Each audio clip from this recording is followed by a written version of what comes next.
No matter how hard I try to stay out of people's businesses, I simply just can't. And on that note, I'm here to inform you that I am perfectly healthy. I'm not suicidal, I'm just nosy. So here is my final analysis on Martine Moïse and the role she may have played in the assassination of Jovenel Moïse. Because remember, Martine Moïse's indictment is based on complicity, criminal association, and political opportunism. She is not being charged or accused of murder. Ever since I became interested in the Jovenel Moïse case a few months ago, I have been doing the research. I have been researching the articles. I have been going through files, saving, running analysis, running points, rewriting scripts. And today I finally feel comfortable with sharing what I think happened. So keep in mind, this is for entertainment purposes only, not to be used as the exact event that happened or took place. So I'm going to be reading from my screen because I don't want to make a mistake, and I kind of just want you guys to understand my train of thought.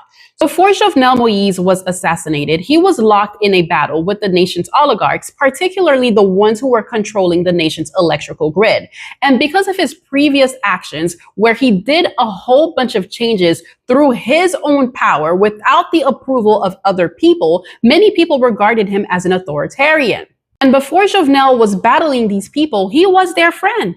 He was part of that inner circle. But this video is not the time and place to discuss this. We will talk about that in the next video. Martine Moïse has repeatedly said that only the oligarchs and the system had the power to kill her husband. The same oligarchs that they were friends with, and the same system that they benefited from. Let's break down her interview because this is where it gets messy. Martine claims that her and Jovenel were asleep in their bedroom when the sound of the gunfire jolted them awake. But the first red flag here is that the autopsy photo shows that Jovenel was found in a button-down white shirt and blue jeans.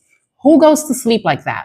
Stick with me here. I know I've already touched base on this, but in her DCPJ interview, Martine suggests that she was with Jovenel the entire time the attack was happening and that she was hiding under the bed. But in her New York Times interview and her Local 10 interview, she states that she left the bedroom to go help her children and the family dog hide. And when she returned, she found Jovenel on the phone, and she said Jovenel was the one who told her to get down and pointed to a spot where he thought she would be safe, though she never specified in the New York Times interview where that spot was. And the bed that she supposedly hid under after investigation was found to be under 12 inches of clearance, and considering Martine's build, size, and height, she just doesn't fit under the bed.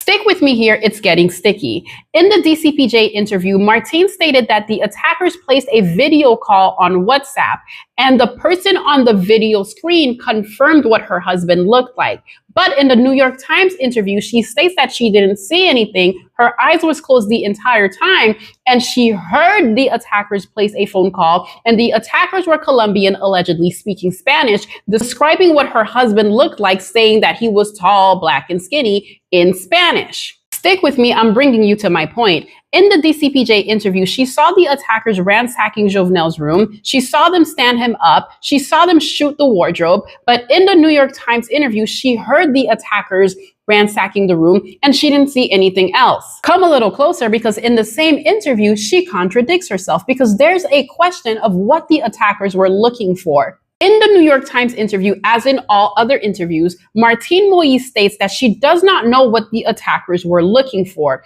But in that same New York Times interview, it is revealed that the attackers found exactly what they were looking for on a top shelf where Jovenel kept his files. So that begs the question, how would she know that's where they found it unless she placed it there? Because keep in mind, the only thing that she said the attackers said was, "That's not it. That's not it, that's it."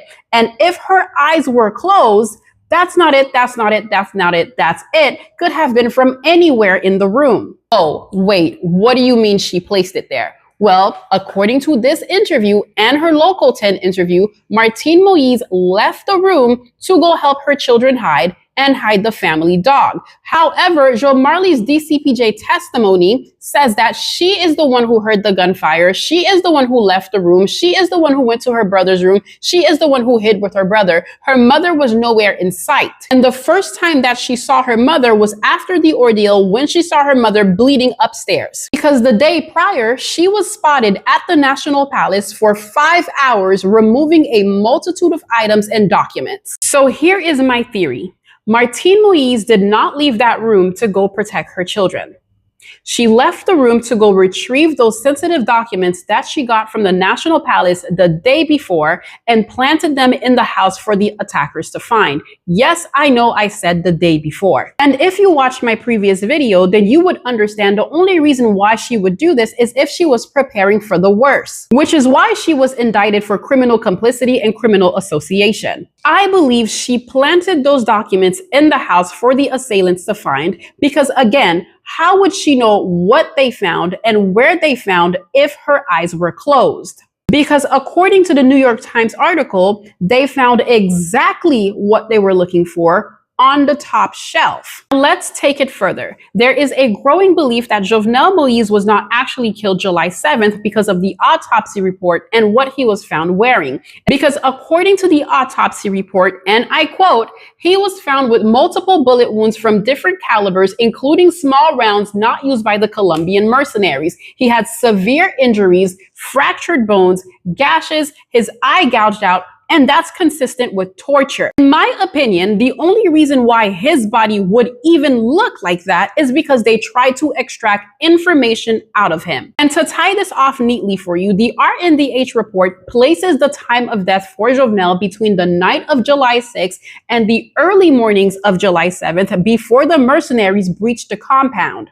And if you remember, I have stated this before. The Colombian suspects stated that when they entered the compound, Jovenel Moïse was already dead. So what does this mean? It actually suggests a two-wave theory. The first wave came to torture and kill Jovenel, likely somewhere else in the house. The second wave came to stage and retrieve the documents, firing into the house to make it look like an assassination was happening. In the DCPJ interview, Martine Moïse stated that before the attackers left the room to ensure that she was dead, they pinched her toes and turned her face up. In the New York Times interview, Martine Moïse said before the attackers left the room, they turned her face up, they stepped on her toes, and they flashed a flashlight in her eyes to make sure that she was dead. I'm not sure why a trained mercenary and a trained assassin would even do that unless they were checking to see if you were alive because they wanted you to be alive. Let's be real, trained mercenaries do not check for life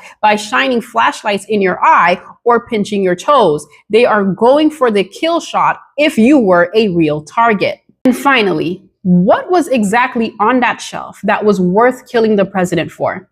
The answer is in the next video.